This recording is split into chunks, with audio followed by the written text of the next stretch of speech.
Hey everyone, I've got a really fun and interesting build to show you today, and it's one that I find really refreshing, and it kind of breaks up the usual path that I find myself taking on pretty much every run, where I'm prioritizing things like Everjails, castles, and the field bosses.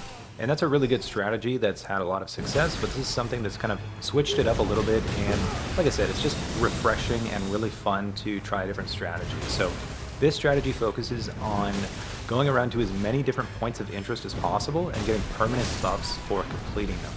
So for example, I'm getting more health for completing grand churches, so I prioritize going to this grand church in the beginning of this run. I'm going to show you my relic setup here. I've got a few different things going on. I'll start with just the integral stuff, and then I'll talk about the extras that I have in a little bit. So the first thing that I am going to show you here is that I have all of these point of interest based relic effects. So this one gives me more stamina when I clear a camp. This next one here gives me more health when I clear a church. And the blue one here gives me more arcane when I complete a ruins. And I'll talk a little bit more about that in a second. On the left side, for the basic relics, I've got something that's just a really good standard for Raider. So I've got taking attacks improves attack power. And I also have taking damage during character skill improves attack power and stamina. And those two things stack, so after you trade an attack using your retaliate skill, you're going to get a 25% damage buff. And the retaliate skill, I think it only has a 12-second cooldown. The standard cooldown, you can improve that as well. But you're going to be doing that constantly. And then here I have attack power up for defeating Night Invaders, and starting armament inflicts frost. So I'll talk about the arcane stuff really quickly. I have the relic that makes my vigor go down a little bit, but my arcane go way up. That's unique for Raider. And that's why the increased arcane for doing a ruins is a good fit for this build, because I already have high arcane and I'm going to get even more. And then I've started with a frost infused weapon, so I have something that's going to benefit from the arcane early on, because remember, in Nightreign, unlike base Elden Ring, frost is affected by your arcane. So that's kind of the general strategy, to find either a bleed, poison, or frost weapon, and then to do ruins to get your arcane a little bit higher in order to trigger status effect procs a little bit faster. And then we're also going to get more health and stamina from going to all these different points of interest. Even if we don't find really good dormant powers here, we're still going to get extra health, stamina, arcane, and there's actually a fourth relic effect that gives you more rune acquisition and item discovery when you complete a fort. And in most cases, that's probably going to be the better fit versus the arcane increase for doing ruins.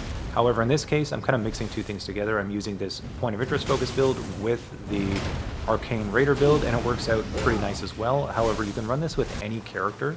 I just replaced the arcane increase on ruins with the rune increase for doing forts, and that's going to be pretty effective for pretty much any character. There are a couple of drawbacks of this playstyle. So one of them is that you're not as likely to get to level 15 if you're running it the way I'm running it here. However, if you have the relic that gives you more runes for completing forts, and especially if you complete those forts fairly early on in your runs, you probably still are going to get to level 15, so that drawback is pretty much negated. One of the other things is that you're not going to get as many purple or gold weapons because you're not going to be doing as many field bosses, so that is one legitimate drawback. The other thing is that shifting earth events can definitely harm your run a little bit, because there's a lot fewer points of interest when there's a shifting earth event, because that takes up about a quarter of the map. So that's something to be aware of. But on the plus side, you're going to be getting a lot of opportunities to find weapons and different passives from the looting at all these different points of interest. You're going to get a lot of different good passives, opportunities to find good weapons, and a lot of good dormant powers as well, such as increased HP or increased physical attack or different things like that, right? But even if you don't find really good effects at all of these different points of interest, you're still getting those built-in rewards from your relics. So it's kind of a safety net there, but the potential is huge, because if you do find good dormant powers and you're still getting those bonuses from the relics, then you're going to be incredibly powerful by the end of the run. So in this run, I managed to kill 4 Night Invaders, which gave me a 7% damage increase each, so 28% overall. So that's better than doing 5 Everjails with the Everjail relic. But I also did 3 Grand Churches, which got me 3 health increases. I did 1 Camp, which got me 1 stamina increase. and I managed to do 3 ruins, which gave me plus 12 arcane. So all of that is actually pretty huge. I only got to level 14, but with that extra health, stamina, arcane, damage, I'm actually quite a bit more powerful than a standard level 15 character. And this run actually went pretty well, considering I did actually have a shifting earth event as well. So I had the mountain, which guaranteed me a frost weapon, which is nice.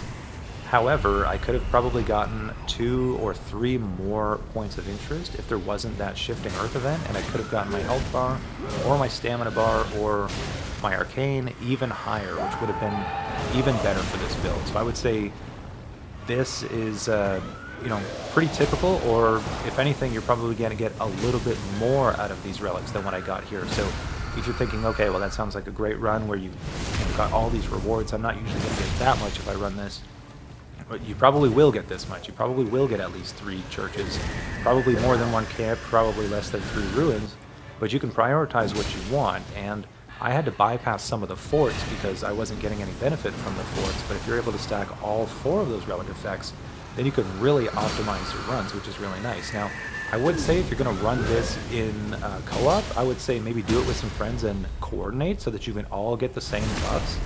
And just because if one of your friends is not running these relic effects, then it's maybe not really going to be worth it to them to just go to all these points of interest. So this is more of you know, this is more of a build for when you're partying up with your friends. But you can also find some people on Discord and stuff like that, and I'm sure people will be down to run this build with you if you want to give it a try.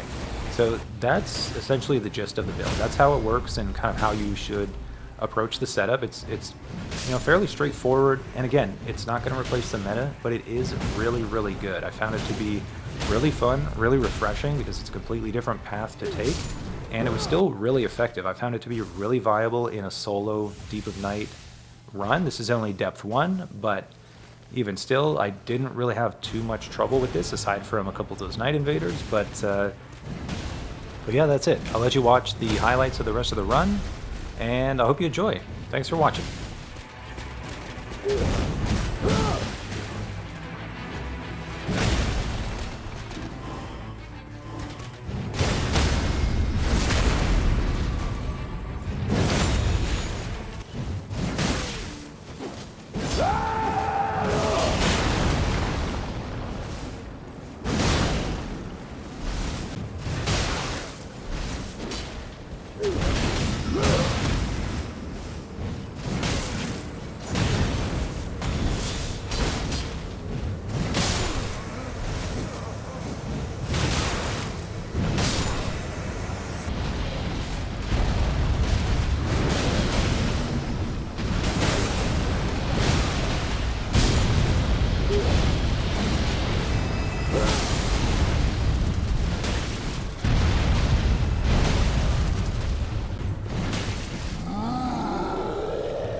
Well played, good sir.